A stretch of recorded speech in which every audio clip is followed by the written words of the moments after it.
Alright, so what's going on, everyone? We got Vinland Saga today. Not just one episode, not two, but you guessed it, 3 episodes in one day. Quite a way to start things off, but very exciting stuff, and let's get right into it. So let's start with Thors, the quote-unquote main character of the series, although I think he's probably going to die off pretty soon, and I think his son Thorfinn is probably going to take up that mantle and be the main protagonist going forward. But anyway, Thors is a Yam Viking. He goes by the nickname of the Troll of Yam, and he is in a combat. He's in a fight at sea with some other warriors, and it's pretty intense stuff. He's killing a lot of people, very gruesome, and very grim. And right when Thors goes into the water to kill a guy, he gets the job done, but he sort of has the look on his face that he's just had enough. He's been doing this for so many years. I mean, there's no exact timeline as to how long he's been fighting in these wars or these battles, but he just looks weary. He looks like he's at the end of his rope, and he no longer wants to risk his life. He doesn't want to kill any more people. He's just had enough. So when he's in the depths of the water after killing this man, he drops his sword and he decides to swim away from the battle to the shore and basically emancipate himself from the Viking army. He then starts a new life for himself with his wife and his 2 children, and things are going quite well for him up until that point. Until there's always an until the Vikings that he deserted come back to his new area where he lives and basically tell him, look, you're going to have to fight for us. You know, there will be no repercussions for what happened, but you're coming back to fight with us again.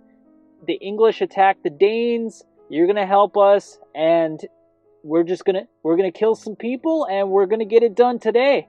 So saddle up, buddy. But alas, not as all well for Thors, because behind the scenes, we see a situation where Floki is talking to a Viking mercenary known as Askeladd. Sorry for mispronouncing these names. Try my best here. Not Icelandian.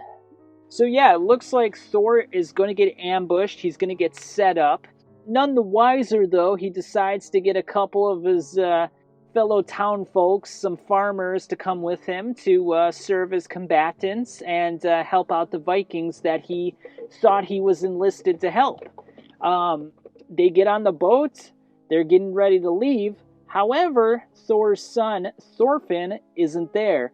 He feels kind of slighted, like he found a chest in Thor's storage area where he saw his battle armor, he saw a sword, and, you know, he's kind of jealous because he wants to be part of the battle as well. I mean, he's a young kid, but he still wants to feel included, especially with his dad heading up the army and joining, you know, having his own ship now and joining the Vikings. So he sneaks onto the ship.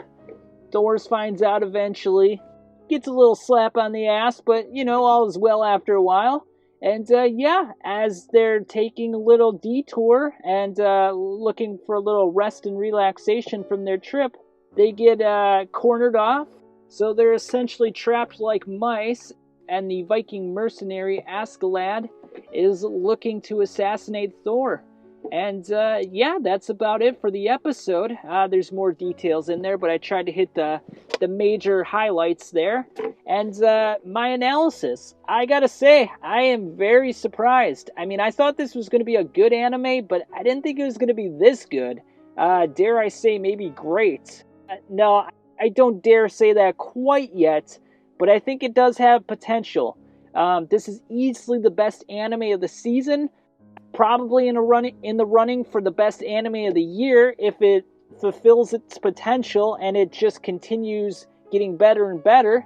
But yeah, I mean, just everything so far is really well planned out. You got a lot of interesting lore being thrown in. The characters are really deep and complex and interesting. It looks like Thorfinn's probably going to have to redeem his father and go on a mission of vengeance to get back at Ascalon, because my guess at this point is that Thors is probably going to meet his demise. The foreshadowing so far is pointing towards that conclusion. So, I mean, in that regard, it's a little easy to read at this point, but that's not such a bad thing. As long as the characters and the eventual plot preceding his eventual death are handled in an interesting way, as long as we get some plot developments that make sense, that are realistic, as long as the characters continue to stay down to earth, Thorfinn is probably going to be the crux of this entire series, because we're expecting that Thors is probably going to die at some point. So Thorfinn is probably going to get very angry, he's going to be spiteful, he's going to probably have a lot of bloodlust, and we have to see how this growth is handled. Is he going to, take the typical Hollywood, he's an anti-hero, but then he turns into the hero nice guy? Or is he going to let his vengeance consume him and let that deteriorate him as a person and those around him? That would be more interesting than anything, really. But, they got a lot of different ways they can handle this. I mean, that's just two possible paths that they could take. But yeah, so far, all good. I mean, this is easily the best anime of this season. I've only seen 3 so far. Fire Force, Dr. Stone, and Lord Elmeloy. But yeah, no, this is really good. There was some combat sequences in the first episode. It did have some 3D animation that was a bit shoddy. Weird camera angles, zoomed in a little too much. I didn't like it too much, but the still shots have been great so far, and the fighting has been very engaging and exciting. So as long as they can maintain that aspect and keep you guessing throughout, so far, like I said, we kind of get that Thors is going to die, so that's been a little simplistic up to this point. But if they can throw in some twists and turns here that really develop the characters, keep you engaged, excited, have you on the edge of your seat, and, maybe steer away from that 3D animation in future episodes, or at least limit it as much as possible, then yeah, we're in for a great show, guys. Not much else to say on this one. Goddamn, this is going to be a fucking exciting anime to watch. I wish it came out in 3-episode blocks every single week.